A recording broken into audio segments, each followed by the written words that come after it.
ولی صاحب آپ لے لیں. سر بتائیے گا کہ آج کون کون سی اپلیکیشنس تھیں اور اس میں کیا پروسیڈنگ ہوئی ہے؟ سر آج لگی ہوئی تھی کواشمنٹ آف ایف آئی آر کی ایک پٹیشن ملزم کی جانب سے، اور ہماری پٹیشن تھی جو ہم نے فائل کی تھی کہ ہمیں تفتیش سے کچھ شکایتیں ہیں اور اس کے اندر کوئی ڈی آئی جی لیول کا آدمی اس کو سپروائز کرے جس کا تعلق سی آئی اے وی سی سی سے نہ ہو.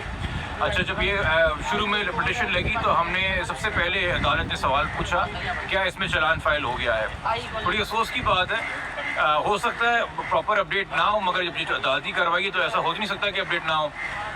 ملزم کے وکیل نے کہا کہ جی یہ اسکروٹنی کے لیے رکھا ہوا ہے چلان، جس کے اوپر میں نے چلان کی کاپی سرٹیفائڈ کاپی جو میں نے عدالت سے حاصل کی ہے میں نے ریکارڈ پہ رکھی، اور میں نے کہا سر اسکروٹنی بھی مکمل ہو گئی ہے، چلان اب جوڈیشل ورڈکٹ کے لیے سبمٹ ہوا ہے اور عدالت نے فیصلہ کرنا ہے.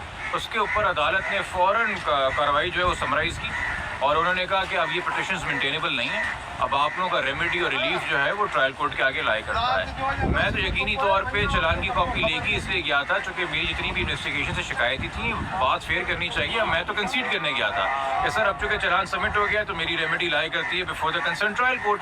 میں نے جب فائل کی تھی تب تک چلان نہیں تھا، تو چلان کے بعد ان کی بھی ڈسپوز آف ہو گئی کواشمنٹ کی سی پی ایز ناٹ مینٹینیبل، اور ہمیں بھی کہا گیا کہ جو ریلیف آپ کو چاہیے آپ ٹرائل کورٹ میں چاہیے.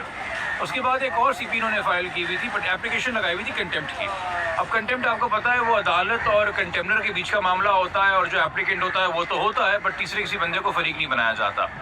بٹ میں اس پہ کھڑا ہوا چونکہ جو اوریجنل پٹیشن تھی جس میں بچی کو سیٹ لبرٹی کیا گیا تھا جو کہ 8 جون کو ڈسپوز آف ہوئی تھی، اس میں انہوں نے کنٹمپٹ فائل کی. تو میں نے عدالت کو بتایا، میں نے کہا سر تو پراپر طریقہ یہ ہے کہ عدالت سے اگر کوئی کنٹمپٹ کی بات کی جا رہی ہے تو کم سے کم اس ہائی کورٹ کے ہی تمام تر لیٹسٹ آرڈرز جو ہیں وہ کورٹ کے سامنے رکھا جائے. یہ ہائی کورٹ بچی کو مائنر ڈکلیئر کر چکا ہے جس کے بعد موجودہ کاروائیاں ساری ہو رہی ہیں. اس کے اوپر عدالت نے 6 ہفتے کا ٹائم دیا اور سمپل بیسک نوٹس ایشو کیا ہے، کوئی شو کاز نوٹس ایشو نہیں کیا ہے کہ آئی او صاحب اور پی جی صاحب بھی آ کے اپنا موقف دیں. اور مجھے بطور وکیل مدعی اسپیشل پرمیشن دی گئی ہے کہ میں وہ تمام ڈاکیومنٹس اور فیکٹس جو میں نے عدالت کو کہا کہ حقائق چھپائے گئے ہیں وہ میں عدالت کے سامنے رکھوں نیکسٹ ہیئرنگ سے پہلے، چونکہ جو بھی اس وقت کارروائی ہے وہ ہائی کورٹ کے لیٹسٹ آرڈرز کے تحت ہے. تو یہ بڑی غیر مناسب بات ہے کہ آپ آدھی کارروائی دکھا کے کنٹمپٹ اپیئر کریں.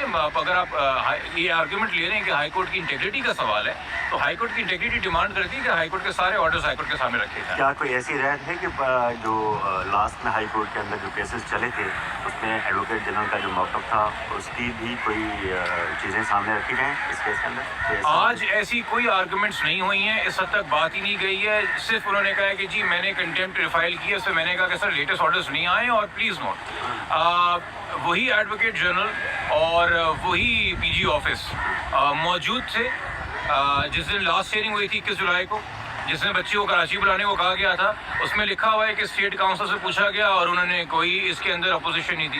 تو اے جی کا موقف اس وقت جب بچی کا میڈیکل رپورٹ اس کو 17 کا بتا رہا تھا، اور اے جی کا موقف اس وقت جب بچی کا پراپر میڈیکل بورڈ اسے 15 سال کا بتا رہے ہیں. اے جی کا موقف اس وقت جب عدالت بچی کو میجر تصور کر رہا ہے، اور پھر اے جی کا موقف اس طرح جب عدالت خود بچی کو مائنر کر رہی ہے. تو ایسا تو نہیں کہ کوئی اے جی صاحب نے کہا ہے کہ یہ پتھر کی لکیر ہے. ہیبیس کارپس واحد ہے، میں جو لوگ نہیں جانتے ان کو آگاہی دے دوں، ریس جوڈیکاٹا وہ جو ایک پرنسپل ہے کہ جو 21 بار طے ہو جائے وہ دوبارہ سے ریوزٹ نہیں کی جا سکتی. یہ ہیبیس کارپس 491 وہ سیکشن ہے جس کے اندر یہ لگتا ہی نہیں، اپلائی نہیں ہوتا. ٹینٹیٹیو فائنڈنگز ہوتی ہیں ہمیشہ ہیبیس کارپس میں، وہ پرسوئنٹ ٹو چینج آف فیکٹس ہوتی ہیں.